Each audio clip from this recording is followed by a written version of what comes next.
To decorate a cake with strawberries, first wait for the cake to fully cool, then frost it. If you're making a layer cake, frost the top of the first layer and add any fillings you like, such as sliced strawberries, before adding the second layer. Then spread frosting over the top of the second layer and on the sides of the cake. Refrigerate the cake while you prepare your strawberries, so the frosting has time to set. To make a simple floral design, wash and hull the strawberries, then cut them into thin slices from top to bottom.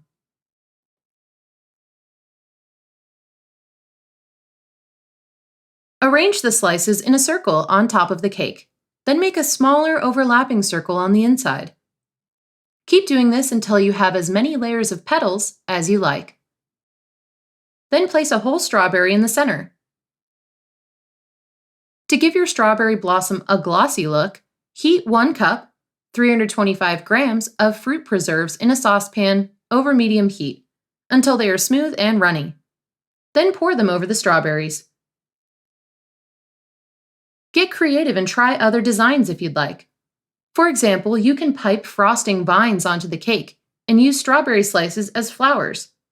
You can put a ring of strawberries around the top edge of the cake, or cut the strawberries into rose shapes and stick them on the cake using buttercream or preserves.